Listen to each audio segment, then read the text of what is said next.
नमस्कार, आपका स्वागत है। सिंहासन गता नित्यम पद्माश्रित करद्वया शुभदास्तु सदा देवी स्कंद माता यशस्विनी। नवरात्रि का 5वां दिन स्कंद माता की उपासना का दिन होता है। मोक्ष के द्वार खोलने वाली माता परम सुखदायी है। माँ अपने भक्तों की समस्त इच्छाओं की पूर्ति करती है। स्कंद माता की 4 भुजाएं हैं। इनके दाहिनी तरफ की नीचे वाली भुजा जो ऊपर की ओर उठी हुई है उसमें कमल पुष्प है। बाई तरफ की ऊपर वाली भुजा में वर मुद्रा तथा नीचे वाली भुजा में कमल पुष्प है। इनका वर्ण पूर्णतः शुभ्र है। ये कमल के आसन पर विराजमान रहती है, इसी कारण इन्हें पद्मासना देवी भी कहा जाता है। सिंह भी इनका वाहन है। माँ स्कंद माता की उपासना से भक्त की समस्त इच्छाएं पूर्ण होती है। इस मृत्युलोक में ही उसे परम शांति और सुख का अनुभव होने लगता है। उसके लिए मोक्ष का द्वार सुलभ हो जाता है। स्कंद माता की उपासना से बाल रूप स्कंद भगवान की उपासना भी सुमेय हो जाती है। यह विशेषता केवल इन्हीं को प्राप्त है।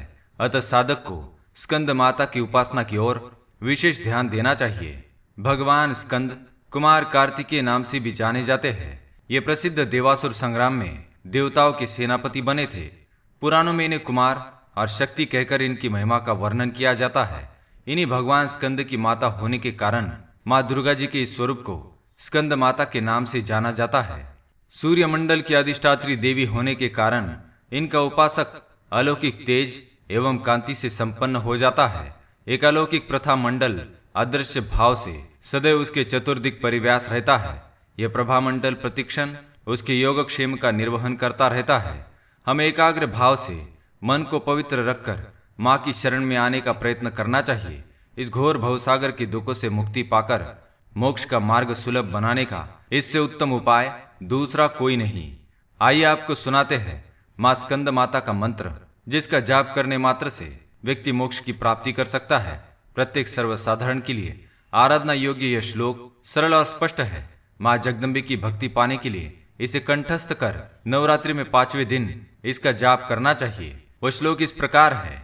या देवी सर्वभूतेषु माँ स्कंद माता रूपेण संस्थिता नमस्तस्यै नमस्तस्यै नमस्तस्यै नमो नमः। इसका अर्थ है, हे माँ सर्वत्र विराजमान और स्कंद माता के रूप में प्रसिद्ध अम्बे, आपको मेरा बार बार प्रणाम है या मैं आपको बारंबार प्रणाम करता हूँ। हे माँ मुझे सब पापों से मुक्ति प्रदान करे। इस दिन साधक का मन विशुद्ध चक्र में अवस्थित होता है। इनके विग्रह में भगवान स्कंद जी बाल रूप में इनकी गोद में बैठे होते हैं। आइए आपको सुनाते हैं माँ स्कंद माता की कथा। पौराणिक कथा के अनुसार तारकासुर नामक एक राक्षस ब्रह्मा जी को प्रसन्न करने के लिए कठोर तपस्या करने लगा। कठोर तपस्या से ब्रह्मा जी अति प्रसन्न हुए और उसके सामने प्रकट हुए। ब्रह्मा जी ने उसे वरदान मांगने को कहा। वरदान के रूप में तारकासुर ने अमर करने के लिए कहा। तब ब्रह्मा जी ने उसे समझाया कि इस मृत्युलोक में जिसने भी जन्म लिया है उसकी मृत्यु तो निश्चित है, इसलिए मैं तुम्हें अमर नहीं कर सकता। निराश होकर उसने ब्रह्मा जी से कहा कि प्रभु अगर आप अमर नहीं कर सकते कि ऐसा कर दे कि भगवान शिव के पुत्र के द्वारा ही मेरी मृत्यु हो। ऐसा वरदान मांगने के पीछे तारकासुर की यह धारणा थी, भगवान शिव तो अभी ध्यान में लीन है और उनका ध्यान कई युगों तक चलता है, इसलिए उसने अपनी चतुरता से ब्रह्मा जी से यह वरदान मांगा। ब्रह्मा जी मुस्कुराए और उन्होंने उसे वरदान दिया और अदृश्य हो गए। इसके बाद उसने लोगों पर अत्याचार करना प्रारंभ किया। तारकासुर के अत्याचार से परेशान होकर सभी देवतागण भगवान शिव के पास पहुंचे और मुक्ति दिलाने की प्रार्थना करने लगे, लेकिन भगवान शिव तो समाधि में लीन थे। फिर देवताओं ने कामदेव की सहायता से भगवान शिव की समाधि भंग की और भगवान शिव ने क्रोधवश कामदेव को भस्म कर दिया। अपने ध्यान से जागने के पश्चात भगवान शिव का मां पार्वती से विवाह हुआ और उनसे कार्तिकेय की उत्पत्ति हुई। स्कंद को देवताओं ने अपना सेनापति बनाया और देवासुर संग्राम में उनके द्वारा तारकासुर का संहार हुआ। इसी प्रकार स्कंद की माता होने के कारण माँ पार्वती को स्कंद माता भी कहा जाता है। तो दोस्तों, ये थी स्कंद माता की पौराणिक कथा। अगर यह वीडियो आपको पसंद आए तो लाइक करें, कमेंट करें और शेयर करें। ऐसी जानकारी वाले वीडियो देखने के लिए चैनल को सब्सक्राइब करें। धन्यवाद।